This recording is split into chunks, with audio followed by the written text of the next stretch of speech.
దేవుడి దగ్గరికి మానవుడు వెళ్ళడానికి అవకాశం లేదు. ఎందుకంటే దేవుడు పరిశుద్ధుడిగా ఉండి మానవుని జన్మింపజేస్తున్నాడు. ఆదాము అవ్వలను ఏదైనా పెట్టాడు. మీరు ఈ యొక్క భూపాల వృక్షాలని పండించి తిని లోపరుచుకొని ఏదో చెప్పాడు. సో దేవుడు వారితో సంభాషించినంత వరకు చాలా బాగున్నారు. ఎప్పుడైతే దేవుడి నుంచి వారు కొంత వేరైనారో, లేదా అవ్వ ఆదాము నుండి కొంత వేరే చేయకునే కార్యం చేయడం ద్వారా సర్వలోకానికి ఎంతో పాపము దేవుడి నుండి దూరమైపోయే స్థితికి తీసుకొచ్చు. అది ఈ మాటను కొంచెం అపోస్తలుడు పౌలు అంటాడు ఎఫెసీయులకు రాస్తూ, మీరు అపరాధముల చేతను పాపముల చేతను చచ్చిన వారైనారు. అపరాధముల చేతలో ముందేమొచ్చింది? అపరాధం వచ్చింది. దాని తర్వాత ఏమొచ్చింది? పాపం వచ్చింది. చాలా మంది ఆరాధనలో పాపముల చేతను అపరాధముల చేతను అంటారు. మొట్టమొదటి ఏమొచ్చింది? అపరాధం వచ్చింది. ఎట్లా వచ్చింది అపరాధము? ఎవరు చేశారు అపరాధం అండి? అపరాధం ఎవరు చేశారు?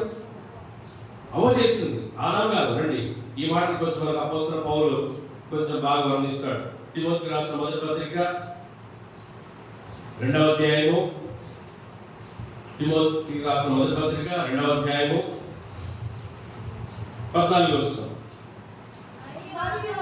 మొదటి తిమోతి 2:14. మరియు ఆదాము మోసపరచబడలేదు కానీ స్త్రీ మోసపరచబడి ఎక్కడ పడిందండి? అపరాధంలో పడింది. అవ్వ స్త్రీ మోసపరచబడింది మొట్టమొదటిగా. ఎందుకు అవ్వ మోసపరచబడింది అంటే, ఆదాము దూరం ఉంది, తోటలో ఏదో పని మీద వెళ్ళాడు ఆయన. ఈమె ఇంట్లో ఉంది. సర్పం యుక్తిగా వచ్చింది. సర్పం యుక్తిగా వచ్చి మాట్లాడింది, ఏమవ్వా ఇవన్నీ తినొచ్చా? అవునండి ఎన్ని తినొచ్చు, కానీ దీంట్లో ఆ మధ్యలో చూసావా ఆ వృక్ష ఫలాన్ని తినకూడదు. ఎప్పుడు ఆ విషయం చెప్పిందో అట్లా ఇవన్నీ తినొచ్చా, ఇది ఒకటి తినకూడదు తినడా? అది తిని చూడు ఏమవుతావు? ఏమవుతావు? అది తింటే దేవత అవుతావు. ఏం చేస్తుంది ఆమె? ఏం చేస్తుందని ఆమె ఆ పండు కోసుకొని తినింది. మొట్టమొదటిగా తినింది. అయ్యగారు పనిలో ఉన్నాడు, తోటలో పనిలో ఉన్నాడు. సాయంకాలం అయిందేమో వచ్చినాడు. వచ్చేందుకు ఎక్కడ పెట్టింది ఆమె? పండులో బుద్ధిలో పెట్టిందేమో మనకు తెలియదు. వస్తా ఏం చేస్తుంది? ఆయన కూడా ఇచ్చింది. బయట చెప్తుంది అతను కూడా తినేరు. అయ్యే తినకూడదు, ఇది మనం తినకూడదు కదా, దేవుడు చెప్పాడు కదా. నేను తిన్నా కాబట్టి మర్యాద నువ్వు కూడా బెదిరించడం మనకు తెలియదు, అలిగిందేమో మనకు తెలియదు, ఏం కేసు పెట్టాలనేదో మనకు తెలియదు. మొత్తానికి ఆయన కూడా ఇద్దరు తిన్నారు. ఎప్పుడైతే ఇద్దరు తిన్నారో దేవుడు వచ్చాడు తలనొప్పుట. దేవుడు తలనొప్పుట వచ్చి అలమ్మా నువ్వు ఎక్కడ అన్నప్పుడు అప్పుడు అంటాడు, నీ స్వరం విన్నప్పుడు నేను భయపడి దాక్కున్నాను. నీ స్వరం విన్నప్పుడు నేను భయపడి దాక్కున్నాను. కారణం ఏంటంటే అపరాధము, ఆ యొక్క అపరాధం యొక్క దోషము మా మీదకి వచ్చింది. మిమ్మల్ని నేను చూడలేము, నీ మహిమను చూడలేము, నీ కాంతిని చూడలేము, నీ ప్రత్యక్షను చూడలేము, నీ భయపడను చూడలేము. కారణం ఏం తెలుసా? తినకూడని పనులు తిన్నాం, చేయకూడని పని చేశాం, మీ ఆజ్ఞను అతిక్రమించినాం, మీ మాటను నిరాకరించినాం, నీ మాటను త్రోసివేస్తున్నాం, నీ మాటకు లెక్క చేయలేదు, నీ మాట విలువ కట్టలేదు. సర్పం యొక్క మాటకు ఎంతో విలువ ఇచ్చాం. సర్ప మాట విన్నాం. ఎప్పుడైతే సర్ప మాట విన్నామో మాకు ఈ గతి వచ్చింది. నీ దగ్గరికి రావడానికి మాకు మొక్క పెట్టడం లేదు, నీ సన్నిధిలోకి రావడానికి మాకు అవకాశం లేదు. కారణం ఏంటంటే నువ్వు చాలా పరిస్థితుల్లో మేము అపరాధం. ఈ అపరాధం వల్ల ఏమొచ్చింది? దేవుడు ఏం చేశాడు? మీ పండు తిన్నారు కాబట్టి మీ యొక్క తోట నుంచి వెళ్ళగొట్టేశాడు. దేవుడు వెళ్ళగొట్టి వెళ్ళిపోన్నాడు. ఎప్పుడు వెళ్ళగొట్టమన్నాడో అప్పుడు దేవుడు పరలోకానికి వెళ్ళిపోయినాడు. ఆదాము భూలోకంలో సంచారం చేస్తుంది. దేవుడికి ఆదాముకు చాలా మధ్య అగాధం ఏర్పడింది. వాళ్ళిద్దరు కలనే పరిస్థితి. ఎందుకంటే అపరాధం వచ్చింది, అపవిత్రత వచ్చింది, దోషం వచ్చింది. దేవుడి మాట నిరాకరించినాడు, అవిధేయుడైనాడు, దేవుడి మాట తిరస్కరించినాడు, ఎదురు తిరిగినాడు. ఆ కారణంలో దేవుడు ఏమైనాడంటే మానవుడు ఎదురుపెట్టి భూలోకానికి వెళ్ళిపోయినాడు. దేవుడు దేవుడుగా ఉంటూ వచ్చాడు, మానవుడు మానవుడుగా ఉంటూ వచ్చాడు. ఆ కారణాన్ని బట్టి నేను దేవుడు మా భూలోగా శపించి ఆ యొక్క ముళ్ళ పొదలు గచ్చ పొదలు రావడానికి కారణమైంది. దేవుడు శపించిన ఆదాము. కాబట్టి ఆదాముకు దేవుడికి మధ్య నిత్య ఎడబాటు జరిగింది. వారిద్దరి మధ్య ఏమాత్రం కుదురుపాటు లేకుండా పోయింది. ఆ దేవుడు మానవుని చూసినప్పుడు మానవుడు అపరాధిగా కనబడ్డాడు, అపవిత్రుగా కనబడ్డాడు, చీకటి కనబడ్డాడు. ఉదయకాలంలో మనం ఎందుకు ఈ ప్రభువును ఆరాధించాలంటే మనం చదివిన మనకు క్షమాపణ అవసరం. ఈ క్షమాపణ లేకుండా దేవుడిని చేరలే. క్షమాపణ అనేది చాలా ప్రాముఖ్యమైనది. ఈ క్షమాపణ తీసివేయడానికి ఎఫెసీయులకు రాసిన పత్రికలో పౌలు అంటాడు చూడండి, ఎఫెసీ 4:32. ఎఫెసీయులకు 4:32. ఒకరి ఎడల ఒకడు దయగలిగి కరుణాహృదయులై క్రీస్తునందు దేవుడు మిమ్మల్ని క్షమించిన ప్రకారం మీరు ఒకరినొకరు క్షమించు. దేవుడు క్షమించేటువంటి వాడు. దేవుడు ఏంటి? దేవుడు కరుణాహృదయుడై, దేవుని యొక్క కరుణ, దేవుని యొక్క దయ, దేవుని యొక్క వాస్తవ్యత అనుభవం చెప్పాలంటే దేవుని యొక్క ప్రేమ క్షమాపణ కలిగించింది. అందుకేమన్నా దేవుడు మిమ్మల్ని క్షమించిన ప్రకారం మీరు ఒకరినొకడు క్షమించు.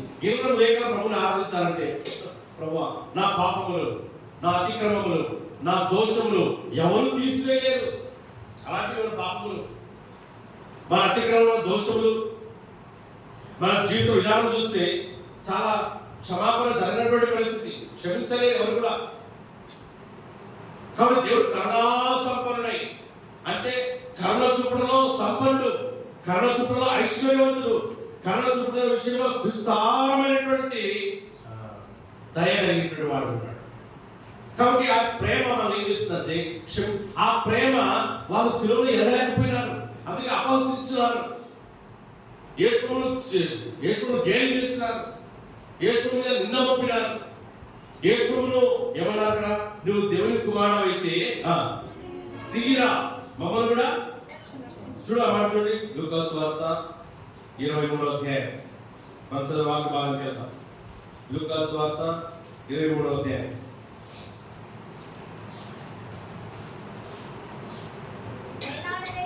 వేరే 34-33లో అక్కడ కుడివైపున ఒకరిని ఎడమవైపున ఒకరిని ఆ నేరస్తులను ఆయనతో కూడా సిలువ వేసి.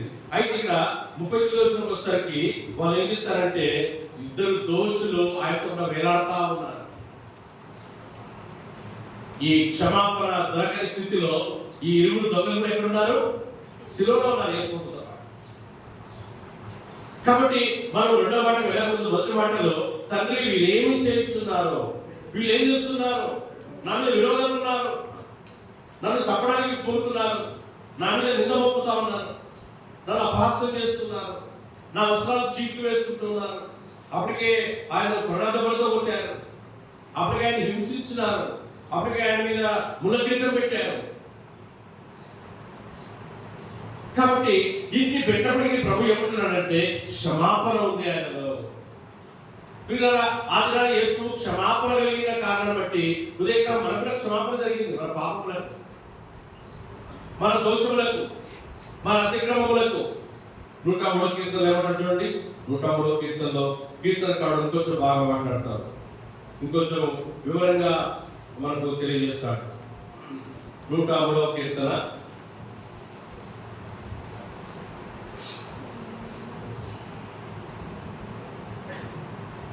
4వ వచనం. సమాధిలో నుండి ప్రాణమును విమోచిస్తున్నాడు, కరుణా కటాక్షములను నీకు కిరీటముగా ఉంచుతున్నాడు. అంటే కరుణా కటాక్షం అనేది ముళ్ళ కిరీటం బదులు ఏం పెట్టుకున్నాడు మనకు? ఆయన ముళ్ళ కిరీటం పెట్టుకుని మనకి ఏమి ఇచ్చినాడు? కరుణ కటాక్షం. కాబట్టి ఆయన ఎంత దయగలవాడు, ఎంత విశాలమైన హృదయం ఉంది, ఎంత క్షమాపణ గుణం ఉంది, ఎంతగా ఆయన క్షమించడంలో, కరుణించడంలో, ప్రేమించడంలో ఎంత ఐశ్వర్యవంతుడిగా కనబడతాం. ఇప్పటికి కూడా మనం చేసే పాపములు, మన దోషములు, మన అతిక్రమములు ఎన్ని చేసినప్పటికీ క్షమిస్తూనే ఉన్నాడు. లూకా సువార్త 6వ అధ్యాయం 36వ వచనం. లూకా సువార్త 6:36. కాబట్టి 6:36 కనికరము గలవాడైనట్లు మీరును కనికరము గలవారై. మన తండ్రి ఎవరండి? కనికరము గలవాడు. మొట్టమొదటిగా క్షమాపణ గలవాడు, రెండవది కనికరము గలవాడు. ఆయన కనికరం లేకపోతే, ఆయన దయ, ఆయన వాత్సల్యత లేకపోతే, ఈ కరుణ లేకపోతే మనం కూడా ఈ యొక్క దొంగలాగా వినవలసిన వారు. అందుకే పాత మందిరంలో పరిశుద్ధ స్థలంలో బలిపీఠం మీద అతి పరిశుద్ధ స్థలంలో కరుణాపీఠం ఉంది. ఆయన కనికరం గలవాడు, కృప చూపడగా ఇష్టపడదు. మొట్టమొదటిగా క్షమించడంలో మనకు తోడు వచ్చాడు, క్షమించాడు. రెండవది కనికరంతో మనం ఇద్దరు కూర్చున్నామంటే మన శక్తి, భక్తి, కార్యకలాపాలు, మన ఉద్యోగం, మన చదివి, మన ఆస్తి, మన సంపద కాదు, కేవలం కనికరం ద్వారానే,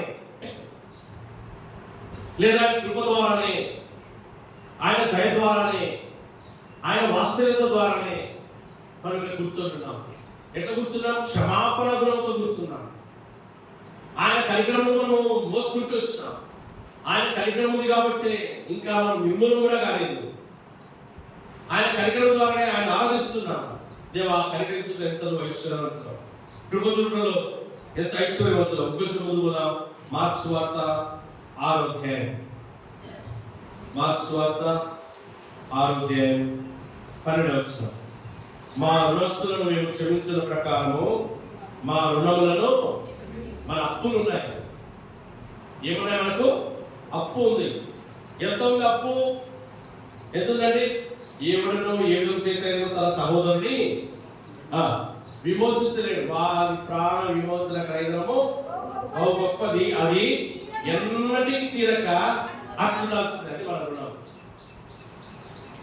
దేవుడు మన రుణములను క్షమించినాడు. మన డెట్స్, మన అప్పులు, మన పాప అప్పు, పాపం యొక్క మూట మన మీద ఉంది.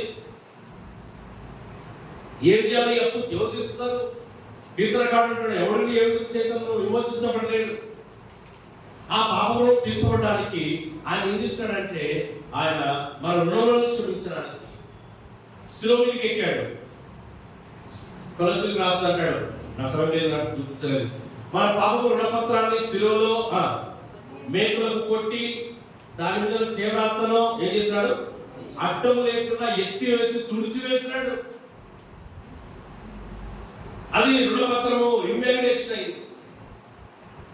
బాండ్ రాస్తా, అప్పు తీసుకుంటే బాండ్ రాస్తా, నేను నీకు అప్పు ఇచ్చినాను, నువ్వు నాకు అప్పు ఉన్నావు అని దానికి రుజువు ఏంటంటే ఆ యొక్క పత్రం. ఆ పత్రం చించి వేస్తా. ఎప్పుడు చించుతాం దాన్ని? ఎప్పుడు చించుతామండి? నా రుణం తీరిన తర్వాత, లేదా అది ఇమ్యాజినేషన్ అయినప్పుడు, దానికి విలువ లేనప్పుడు ఏం చేస్తాం? దాన్ని చించి వేస్తా. వీడు మనం బెదిరిస్తా ఉన్నాడు ఈ యొక్క సాతాను. నా అప్పు కట్టు, నా రుణం కట్టు, నా పాపము కట్టు. ఆయన శిలువ మీదకి ఎక్కి మనకు క్షమాపణ అనుగ్రహించడానికి శిలువలో మన పాప పత్రాన్ని మేకులకు కొట్టి దాని మీద చేవ్రాత ఏదో ఉంది, ఆ చేవ్రాత దాన్ని వేసాడు, తుడిచి వేశాడు. దేంతో చేశాడు? ఆయన రక్తం ద్వారా. ఆయన రక్తంలో తుడిచి వేశాడు. ఇంకా మన కనబడలేదు, మన పాపములు వారికి కనబడలేదు. వాడు బెదిరించడానికి పాపపు రుణం లేదు. అప్పు ఎక్కివేయబడింది, కానీ మనం క్షమించబడినాము. అది క్షమాపణ అంటే. ఎవరు మనం క్షమించలేకపోయినారు, ఎవరు మన రుణాన్ని తీర్చలేకపోయినారు, ఎవరు మన పాపపు విమోచన రుణము అంత గొప్పది, ఎవరు తీర్చలేకపోయినారు. అందుకే యేసువారు ఆ శిలువలో అప్పు తీర్చడానికి భవిష్యత్ కాలంలో వారికి అప్పు తీర్చాడు, ప్రస్తుతంలో వారికి తీర్చాడు, ఇంకా రాబోతున్న వారికి కూడా తీర్చాడు. అందుకే యేసువారికి మధ్యలోనే చరిత్ర ఉంది. ఏడి బీసీ కదండి, AD BC. The centrality of the history is Jesus Christ. అందుకే మనం ఎవరైనా సరే క్రీస్తు పూర్వం అంటాం, క్రీస్తు తర్వాత అదే శకం అంటాం. అనగా ఆయన అందరికీ మధ్యగా నిలబడినాడు. భవిష్యత్తులో వారి వరకు క్షమాపణ జరిగింది. అందుకే అంటాడు పేతురు అంటాడు, జగత్తు పునాది వేయబడి మునిపే మీరు క్రీస్తులో ఏర్పరచుకున్నారు. చూడండి, ఎప్పుడో క్రీస్తు జగత్తు పునాది ఎవరి ముందే మనమందరం ఆయనలో ఏర్పాట్లో ఉన్నాం. ఆయన ఏర్పాటు క్షమాపణ ఉన్నా కాబట్టి ఇక్కడ వచ్చుకొచ్చున్నాం. చూడంత భవిష్యత్ జ్ఞానం ఆయనది. భవిష్యత్తు తెలిసినటువంటి వాడు అంతగా ఆయన మన కొరకు భూలోకానికి వచ్చాడు. ఎందుకు? మన పాపము తీసివేయాలంటే దేవుడు పాపము తీసివేయాలంటే దేవుడు తీసివేయలేడు. ఎందుకు దేవుడు తీసివేయాలంటే దేవుడు పరిశుద్ధుడు పైన ఉన్నాడు, మన పాపంలో కింద ఉన్నాడు. దేవుడు మహాభయంకరుడు, పవిత్రతలో పరిశుద్ధతలో ఆయనటువంటి వాడు ఎవరు లేడు. కానీ ఆ దేవుడు ఏమైనాడంటే మారు రూపంలో భూలోకానికి వచ్చాడు. మరు రూపమే కుమారుడు, మనకు రూపంలోనికి వచ్చాడు, మానవుడిగా వచ్చాడు. ఎందుకంటే దేవుడికి మరణం లేదు, మానవుడికి మరణం ఉంది. మనకందరికి ఏముందండి? మరణం ఉంది. కానీ దేవుడికి ఏం లేదు, అందుకని అమరుడు. కాబట్టి మన పాపంలో పోవాలంటే చనిపోవాలా? చనిపోవాలని దేవుడు చనిపోలేడు. దేవుడు మరణించడం, దేవుడికి మరణం లేదు. అందుకు పాపములను క్షమించడానికి ఆయన భూలోకానికి వచ్చి పాపములను క్షమించడానికి మానవాకారంతో భూలోకానికి వచ్చాడు. అందుకే ఆయన 3వ దినాన్ని మరణించడం మనం చూస్తాం. కారణం ఏంటంటే మరణం ద్వారా పాపక్షమాపణ జరిగింది, శిలువ ద్వారా పాపక్షమాపణ వచ్చింది, రక్తం ద్వారా పాపక్షమాపణ వచ్చింది, రక్తం ద్వారా యోచన ద్వారా పాపక్షమాపణ నిలిపినాం. కాబట్టి మనము ఆయన ఎందుకు ఆరాధించాలంటే మనం కనికరంలో చూపినాడు. కనికరం గల దేవుడు, దయగల దేవుడు, వాస్తవికత గల దేవుడు. అందుకే మనం నిర్మూలం కాకుండా వారు అంటాడు ఏమి ఆయన నమ్మదగిన వాడు కాబట్టి మనం నిర్మూలం కాకుండా ఉంటాం. చూడండి, ఇంకొంచెం ముందు పోదాం. ఎఫెసీ 1:7 మన పాపములను ఆయన క్షమించడంలో ఎంత ఐశ్వర్యవంతులో. ఎఫెసీలకు 1:7 దేవుని కృపా మహదైశ్వర్యమును బట్టి ఆయన రక్తం వల్ల మనకు విమోచనం అనగా మన అపరాధులకు క్షమాపణ మనకు కలిగింది. మన అపరాధం ఏం కలిగిందండి? క్షమాపణ. ఎట్లా ఊరికి నోటితో సాగే చెప్పడం కాదు క్షమాపణ అంటే, క్రియాపూర్వక విధానంలో మన పాపములన్నీ భరించినాడు, సహించినాడు, భరించినాడు. మన చరిత్ర చెప్తుంది, ఒక మానవుడికి క్షమాపణ జరగాలంటే బలి జరగాలి. అందుబట్టి బలి ఏం చేస్తారు? బలి పశువును వధిస్తారు. ఆ బలి పశువు వధించి ఊరు వారి యొక్క పాపాలన్నీ కూడా పశువు మీద మోపి దాన్ని బలిస్తారు కదా. అయితే ఒక్క బలియాగం ద్వారా ఆయన భూలోకానికి వచ్చి బలిలోకి సమాప్తం కలిగించినాడు. ఆయన ఒక్కడే బలి అయినాడు, బలి అవసరం లేదు. ఇంకా నేను బలిపీఠం ఎక్కాల్సిన అవసరం లేదు. ఆయన శిలువలో బలి అయినాడు. బలి అయిట అంటే తనకు తాను సమర్పించుకొనుట, తనకు తాను అప్పగించుకొనుట. అందుకే గెత్సేమనే వనంలో వాళ్ళు పట్టుకోవడానికి వస్తారు, దొంగలు సైనికులు వస్తారు. మీరు ఎవరు వెతుకుతున్నారు అని అంటే ఏమన్నారు? మేము యేసు వెతుకుతున్నామంటే నేనే, పట్టుకోండి అన్నాడు. పట్టుకోలేవాళ్ళు, పట్టుకోవడానికి వచ్చారు కానీ పట్టుకోలేదా. మళ్ళా రెండోసారి మీరు ఎవరు వెతుకుతున్నారంటే నజరేయుడైన యేసు నేనే, పట్టుకోండి అంటే ఈయన పర్మిషన్ ద్వారా ఏం చేస్తున్నారు? వాళ్ళు పట్టుకున్నారు. వాళ్ళు పట్టుకోవడానికి రాలే, ఈయన అనుమతిస్తే పట్టుకున్నారు వాళ్ళు. అందుకే సైనికుడు శిలువలో చూసి ఏమన్నాడు? ఈయన నిజముగా దేవుని కుమారుడు చూస్తాము. కాబట్టి ఆయన అప్పగించుకున్నాడు. ఎందుకంటే ఏ మానవుడు కూడా పాపమును బయటకు రాలేకున్నాడు. మనం ఎవరు బయటకు రాలేకపోయినాం. అందుకే పాపము లేనివాడు భూలోకానికి వచ్చి పాపరహితుడు, పాప సహితుడుగా ఆయన అందరి కొరకు ఆ బలి అయి అపరాధములకు క్షమాపణ కలిగించినాడు. కేవలం రక్తం ద్వారానే, కేవలం ఆయన స్వచ్ఛందంగా భూలోకానికి వచ్చాడు. ఎందుకంటే ఎందుకు స్వచ్ఛందంగా వచ్చాడంటే దేవుడు కరుణ గలవాడు, వాస్తవికత గలవాడు, ప్రేమ గలవాడు.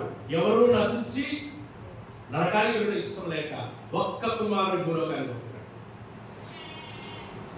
అంటే ఎందుకు యేసు రావాల్సి వచ్చిందంటే భూలోకంలో ప్రతి మానవుడు పాపే. భూలోకంలో ప్రతి మానవుడు పాపి. పాపి కొరకు చనిపోతే ఏమవుతుంది? పాప స్వభావం జరగదు. అందుకే పాపం లేనివాడు కావాలి. పాపం లేనివాడు ఎవడును పాపం ఏ భేదం లేదు, అందరూ పాపం చేస్తారు. No caste, no creed, no language, no nation, అందరూ పాపం చేస్తారు. పాపం లేనివాడు ఎవడు లేడు. పాపం లేనివాడు ఎక్కడ ఉంటాడు? పరలోకంలో ఉంటాడు. ఆ పాపం లేనివాడే సశరీరుడుగా, శరీరుడు శరీరం, సంపూర్ణమైన పురుషుడు, సంపూర్ణమైనటువంటి పరిపూర్ణుడు ఎవరంటే యేసు ఒక్కడే. సశరీరుడుగా భూలోకానికి వచ్చాడు. నా పాపములను మీరు ఎవరైనా స్థాపించగలరా, నిరూపించగలరా? అంత పాపములైనటువంటి వాడు, ఈ కలంకము మచ్చ ముడతలేని వాడు బలి అయినాడు. బలి ఒకటి ద్వారా రక్తం చిందించబడింది. ఆ రక్తము ప్రవహించింది. నది వల్ల యేసు రక్తము, యేసు ప్రభు ఎప్పుడైతే రక్తాన్ని కార్చాడు, ఈ దినం కూడా రక్తం మనకు అందుబాటులో ఉంది కడుక్కోవడానికి. ఆ రక్తదానం మనం విమోచించబడ్డాం. విమోచన అంటే పాపం నుండి విడుదల పొందినాం, సాతాను నుండి విడుదల పొందినాం, పాపం యొక్క దాసత్వం నుండి విడుదల పొందినాం, సాతానిక అధికారం విడుదల పొందినాం. మరి ఎవరు కూడా మనకు విడుదల పొందలేదు. కాబట్టి దేకాలంలో ప్రభువు ఎందుకు ఆరాధించాలి? ప్రభువా, నా పాపంలో క్షమించినవాడు, నా అపరాధంలో క్షమించినవాడు, నా దోషంలో క్షమించినవాడు, నువ్వు కనికరమైన దేవుడు, దయగల దేవుడు, వాస్తవికత గల దేవుడు, ఆయన క్షమించి. అలాంటి దేవుడి ఏ కాలంలో మనం ఆరాధించలేము. చూడండి, ఇర్మియా గ్రంథం 31వ అధ్యాయం. ఆయన ఎట్లా క్షమించుతాడు చూడండి. క్షమించడంలో ఎంత ఆయన శ్రద్ధ కలిగిన వాడు ఉన్నాడు. 31వ అధ్యాయం 34 వచ్చిన ఇర్మియా 31:34 మధ్యలో చెప్తానండి. తమ సహోదరుడు గాని నేను వారి దోషములను క్షమించి వారి పాపములను ఇక ఎన్నడూ జ్ఞాపకం చేసుకున్నాను. అది మన దేవుడు చేసే పని. మనం ఎవరికైనా పాపం చేసి, నేరం చేస్తే, కీడు చేస్తే జ్ఞాపకం చేసుకుంటున్నాం. ఇక్కడ దేవుడు ఏమంటున్నాడు? నేను వారి దోషములను క్షమించి వారి పాపములను ఇక ఎన్నడూ జ్ఞాపకం. ఇంకా మన వాక్యం చూస్తాం. మీకా గ్రంథంలో సముద్రం యొక్క అగవాదంలో మన పాపం పడవేస్తాడు. ఆయన వీపు మీద మన పాపం మోస్తున్నాడు. కానీ మన పాపములు అపరాధాలను క్షమించినాడు. అర్థం లేకుండా ఎత్తివేస్తాడు. ఒక భక్తులు అన్నాడు, దేవుడికి ఒక బలహీనత ఏంద్రా అంటే, దేవుడికి ఒక బలహీనత ఉందంట. ఏంది ఆ బలహీనత అంటే, మన పాపములు క్రీస్తు రక్తంలో కనబడమంటారు. బాగా అనిపిస్తుంది. మన పాపములు మనకు కనబడతా ఉన్నాయి. అయితే దేవునికి మన పాపములు కనబడకుండా ఉండడానికి క్రీస్తు రక్తం అడ్డం వచ్చింది. క్రీస్తు రక్తం అడ్డం వచ్చిన ద్వారా ఆయన మన పాపాలు క్షమించబడడం లేదు. మనం పరిశుద్ధంగా కనబడుతున్నాం. దేవుడి దృష్టిలో నీతిగా తీర్చబడినాం. కారణం ఆయన రక్తము blocking out of the scenes. మన పాపాలని తుడిచి వేస్తుంది, అడ్డం లేకుండా ఎత్తి వేస్తుంది రక్తం. కాబట్టి మన పాపం సముద్రానికి అగాధంలో పడవేస్తున్నాడు. సముద్రానికి అగాధం ఇంతవరకు మనకు కనబడదు. మన పాపం కూడా కనబడకుండా చేసేస్తాడు. కాబట్టి మొట్టమొదటి మాట, తండ్రి వీరేం చేయించున్నారు, వీరేం అవన్నీ క్షమించు. ఇలాంటి క్షమాపణ కలిగినటువంటి మనము ఉదయకాలంలో క్షమించిన దేవుని క్షమాపణతో మన ఉదయకాలం కొద్ది మాటలతో కొద్ది నిమిషాల్లో ప్రభువు ఆరాధిస్తాం. తర్వాత వాక్యం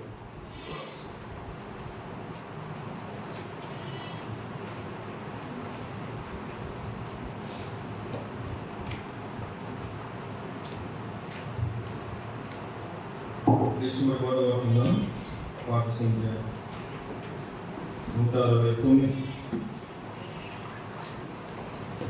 పాట సంఖ్య 169. మళ్ళీ 2వ వచనం, 4వ వచనం, 5వ వచనం వాడుతున్నారు. కొత్త దాంట్లో 169, పాత దాంట్లో 167, హిందీ మీకు 56, 256. గాయాములను పల్లవి 2వ వచనం, 4వ వచనం, 5వ వచనం.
వాక్యం బట్టి ఇంకా స్పష్టంగా బయటికి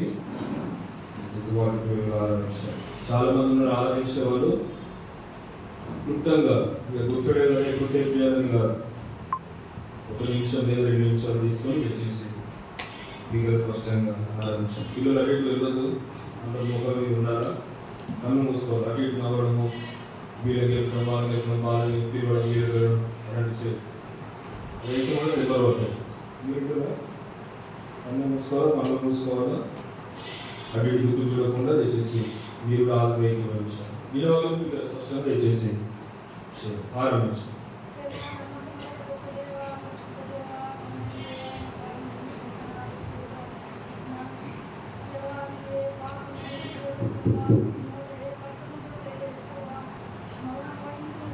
Thank you.